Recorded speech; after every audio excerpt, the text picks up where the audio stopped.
All, this is Dr. Mobeen Sayed from Drbeen.com. Welcome to one more show. Apologies for being a little late. So the topic today is COVID a puppy or not? So we have Paul who would tell us about that. Paul, please take it away.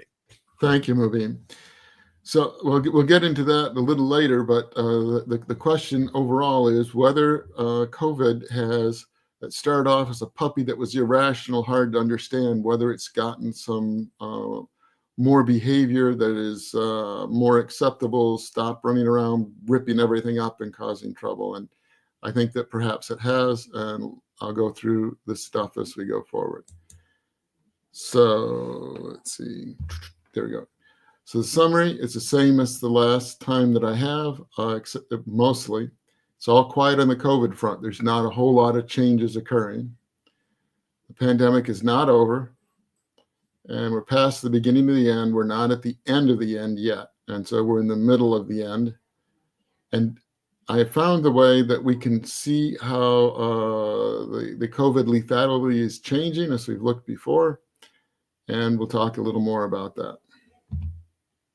So talking about COVID lethality, and I'm taking the ratio of the emergency department admissions to deaths to see if that changes. Now, there's a timing difference between when people get sick coming into the emergency department and dying. And so the only times we can really take a look at this without the time difference making a difference is at the peak and the trough of infections, because at that time, if the rate is essentially the same, we can compare the two things that are offset by a week or however long it is. Here is data that I've downloaded from the CDC site, and you can see 0 is here, and 0 is here for the scale on this end, the brown scale, and the brown is the admissions, and the admissions for the emergency department, and the blue on this side is the weekly deaths. And so what I did is I moved this, the graph is moved up. It goes negative just so that I can have a vertical separation here. It's just a graphing thing. There's no real reason for, we're not going to have a negative admission, but that just avoided these curves being on top of each other here at the end. And then the question is, how stable are the percent COVID to deaths? Here, if we take a look, that if we have a spot right here, I took a number just to go forward. We have 960 deaths for 1% into the emergency room. And so the question here is, across the whole country, the number could be different depending on how much geography is occurring. But taking it, this is a number that we can work with, and it's a ratio. It doesn't mean anything physically, but if the number gets less, then the COVID is becoming less lethal compared to people who go into the emergency room. And if it gets larger, then the percent of the people, or the number or ratio of the people that die versus the number that are in the emergency room, is getting worse, and the disease is getting more lethal. This is the scale that I'm using to talk about this lethality. And again, there's nothing inherently correct or incorrect about it. But so we're looking at the relative change rather than the absolute. Now this is just the bottom part, just the edge of the graph that's here. I picked that to blow it up and show you where we are here. And so again, this is the percent that of the emergency department admissions that are viewed as COVID by CDC, and this is the number of deaths that they have. So the ratio of this red line to the blue, and this line versus the gray, and it's gray because it's provisional, and it's an estimate. It'll be less lethal. And at this point, the 960 has come down to 910, showing that there is a decrease in the lethality. And it's better to use the number, because just eyeballing it, it isn't clear to me that it has changed. But we have gotten about a 5% decrease in the lethality in this time frame. Any questions? No, The so next far so thing, good. the next thing to take a look at is how good are the CDC estimates? And I prepared for this talk a while ago because I thought that we were going to get the trough, and it took a long time to come, so I got to look at it again.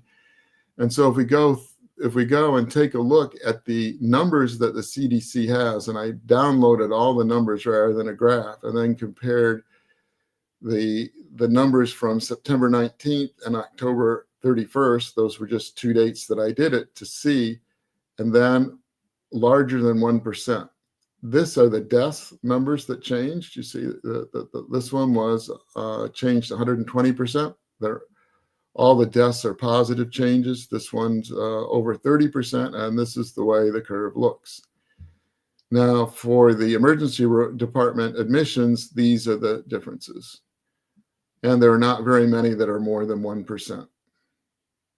And this is a 3-month time frame. The graph here is the same as this graph, except I blew it up so that this point is way up high. That's why the arrow is going up. And so this is a 3-month time frame.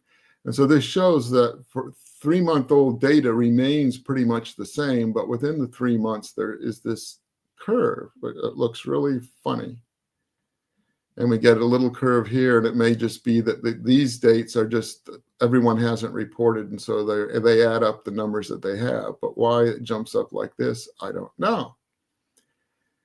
Then I took another look at it when I came in to do this talk, so last week, and I have the same kind of curve that goes in. And so there's something that's occurring to make these changes happen the way they are. And it may be that taking a look at something that's right here, say, this would be 6 weeks out, so, or 5 weeks from here to there, it may be that the corrections haven't all been made and the corrections are made at this point. And so it's sort of a standing wave to go forward. And so one of the questions as we're looking at it is whether this really is a change that's going on or not. And here, what I did is I did it twice, and then I cut off everything less than 1% and then ordered them so that if this bump is moved a little bit up or down, I didn't want the relative size of the error to change. So this is the highest one, the next highest, and you can see these curves are exactly the same.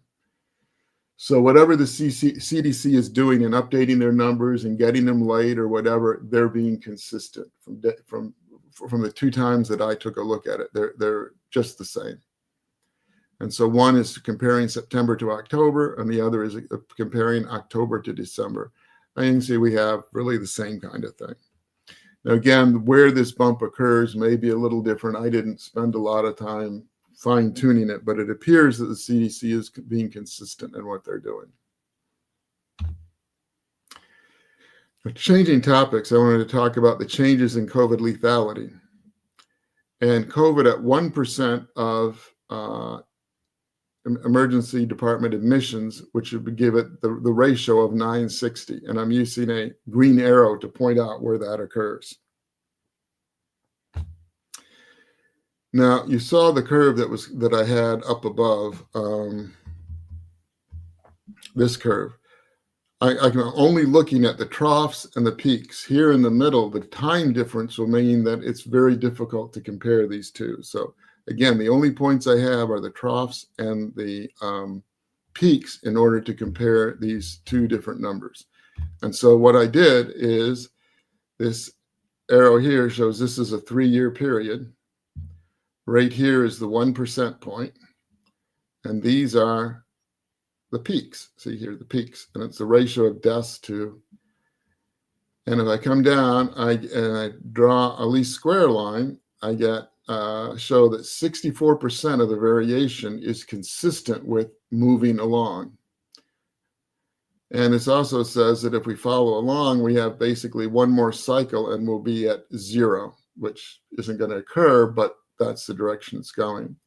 If I take the last data point off, I only have 38%. So this last data point is really important in terms of getting the fit that's going on. And so this is showing that the lethality is coming down. The best fit I could get, I tried various things, was a straight line. I have no theory as to why it should be one way or another. So saying exponential or power curve or whatever, I'm just doing curve fitting, which number gives you the best number. Now, if I look at the troughs, I get something amazing. You take a look at the troughs and fit this power curve, 97% of the variation is explained by this power curve. That to me is just amazing. We're collecting data across a whole country for a disease and we get a 97% correlation coefficient. Yeah. So let's look a little more into that. So here is the curve that I had the last time, which was 97.03%. And now we're adding the next point, it's 97.5%. And so it seems to fit this curve. What these numbers actually mean and represent, I have no idea. I'd love to see someone's paper go look at the mechanisms and the disease and come up with something. But 97% and getting that 1, 2, 3, 4, 5, 6 data points over 3 years, that's amazing. It means something. I have no idea what it means. But it does mean that the lethality is coming down. If the lethality is coming down, normally it's an exponential type curve for growth of biologics. And this is similar to an exponential, but the curve fit was better with this power curve than it was with an exponential. And if we project this going forward, rather than saying right after we get another data point, it's going to be at 0, this curve is flattening out. And so if we have going from 960 and we end up with 4, it's 2 years. If we want to cut that in half, it says it goes to 12.7, which given the time for cycles, this is 4.1 cycle. If you remember, that's where the green arrow was. See this green arrow, 4.1. So if we come back down to this, it says 4.1, that's 2 years. It takes for about 4. So from the data to where it reached this 960, so this would be cutting it in half. Then we go to the next, or 2 years of data. Then we go to cutting it in half to 480 deaths per ED admission, 12.7 cycles. That's 6 years from now, or from where the green arrow was. If we want to cut it in half again, that's 20 more years. And if you want to cut it in half again, that's 60 years. So that's how the curves work.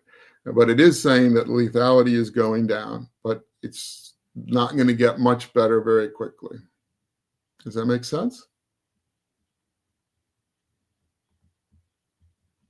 Yes, Okay. it does. Now, I took a look at a whole bunch of data, and I'm just trying to report to you, not everything I saw, but the things I thought were interesting, and look at the percent emergency department admissions by age.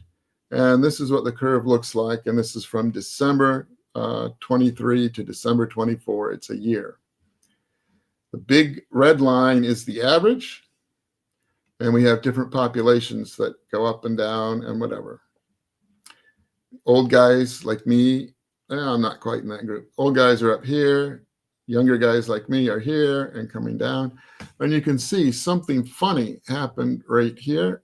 At this point, we have the, this is the 0 to 11, and you can see it bumped way up high compared to the other folks. And then here, it bumped way up high compared to the other folks.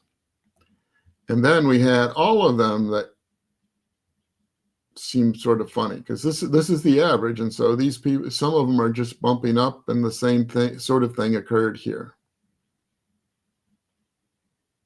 Why did it happen? I don't know. Again, I'd love to see someone's paper explaining exactly what happened or why. The only thing I could take a look at is this is the, I got the CDC data going back for every single date and every single place, and found the two that were the most, the highest concentration of variant class on the essentially about the date when the bumps occurred. And we had the JN1 at 79%. And the last one was the XEC variant class, and it was only 16%. There was nothing that was really dominant at that time. So again, I was kind of wondering, did it happen when, say, they both were high or both were low? Maybe it would mean something or start someone in looking for it, but it doesn't appear to be any pattern here. And 2 data points, it's kind of hard to say anything. Then I had another data anomaly that dealing with the peaks that I wanted to talk about.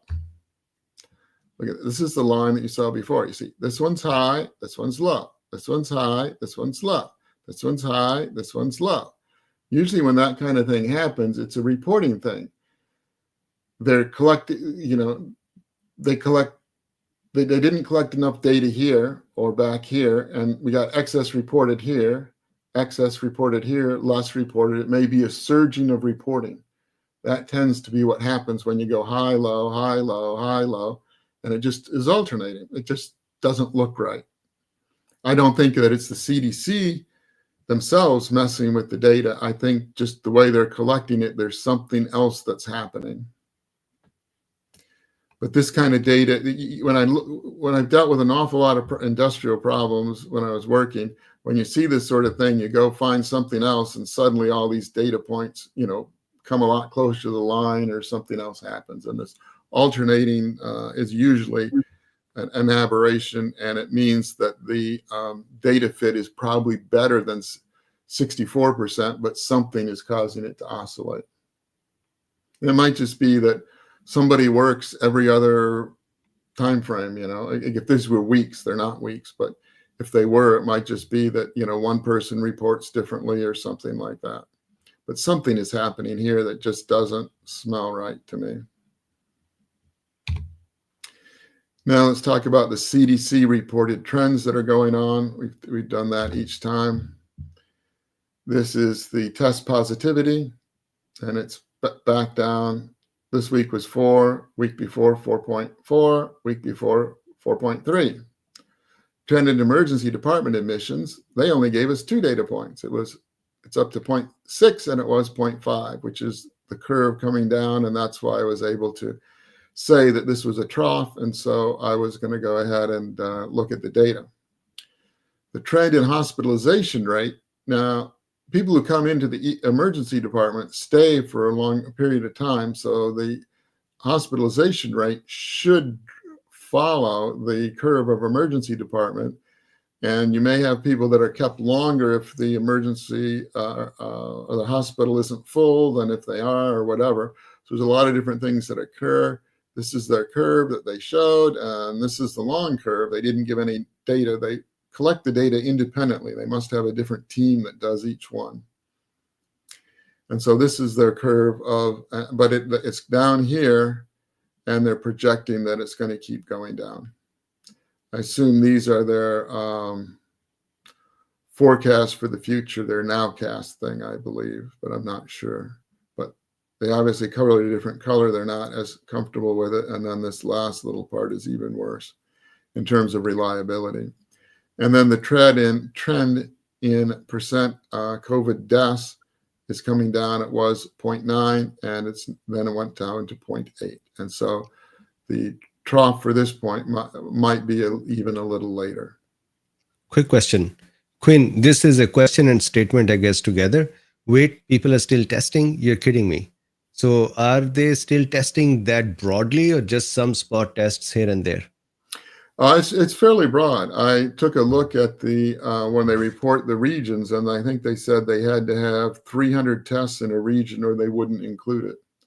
And you saw when we were looking before, some of the regions were blank, but some of the regions are there. And so they must be having tests going on. I know some hospitals, the one where my son is working, they test everyone that comes in. That's their policy, and they just do it. So I don't think it's uniform, but this data is the only data we have. Understood. And now let's talk about the variant groups that's impacting the vaccine and the vaccination that they're asking for. Remember in June, they announced it that they wanted a monovalent JN1 vaccine, but they said if it's feasible, it'd be better if it was a KP2 vaccine strain for the vaccine. Okay. And then they said the CDC doesn't anticipate that a change to KP2 will delay the availability of vaccines for the United States. But I believe most of the people took the first paragraph and did the JN1. But if we look at where we are today, this is the KP2 and this is the JN1, and both of them are 0% of new infections across the country. Okay. And we have this KEC new variant that seems to be growing, and this KP311 is decreasing fairly rapidly, and everything else is decreasing. So they really think that this variant variant class is taking over. As you know, there's a lot of small changes that they still call the same variant, or I call it a variant class to be clear. And they have their nowcast over here, and they separated it by a distance, and they mark it in gray, which I think is very good, better than what they had done initially. But I do believe that as we looked at the other curve up here, that this is a nowcast coming down here. But I didn't see it, and I didn't look that closely, but it is a forecast, and also looking at how the numbers change for the 3 months. After this is all done and people look in the history books, the numbers will be fixed, but trying to deal with it during the middle of it, we get changes.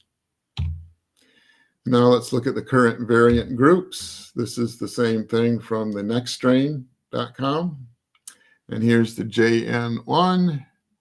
And here's the KP2 that they were talking about. And here's the NEC, the one that is now dominant. You can see it looks like this is not a parent. This is like an aunt or an uncle of what the current version is. And this is, parent, grandparent. This one, JN1, is just much further back in looking at these as if it was a human family tree, which it isn't. But the way they're doing this going back, you can see the JN1 has an awful lot of changes, a lot of name changes, and even the KP2, we've got a completely new name system for it. So I believe that the geneticists would have just kept adding digits to it if they thought there wasn't a major shift. So that's the vaccine that's available for folks right now. And here are the properties, again, from nextstrain.org. The two things that we look at are the ACE2 binding versus BA2. This is 70%. Then we have the immune escape. It's 24% as escape from immunes versus the BA2. And these things keep changing, and these are just properties that they measure. And this one was in Hong Kong, and the XEC variant. And I just went on the little graph that I'm not showing you anymore that had little dots, and you highlight one, and then it gives you this data. And the rate of change is still the same as we've seen before. It's relatively flat, not jumping or increasing much, but I didn't collect that. Now talking about wastewater. And I've always complained about their categorization that they have. This one, they say, we're right here, and they say we're low, and there's this whole minimal thing. How come we're not using it? Because, I mean, draw a line here. This is like as low as it gets, right? Shouldn't we be like maybe the second highest one? And we only have 10. Why are we in the second category, low? Well, there's a good reason for that.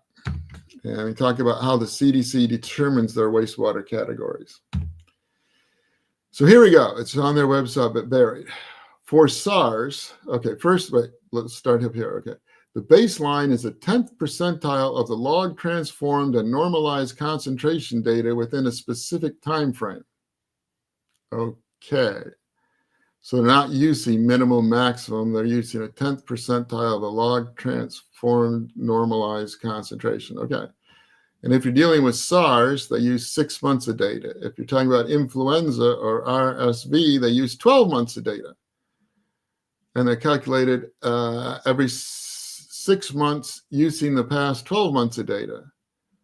Well, for influenza and RSV, that's calculated using the previous 18 months of data. Almost like someone was trying to get the graph categorization to answer to what they thought was right, rather than something that makes a whole lot of sense or is consistent.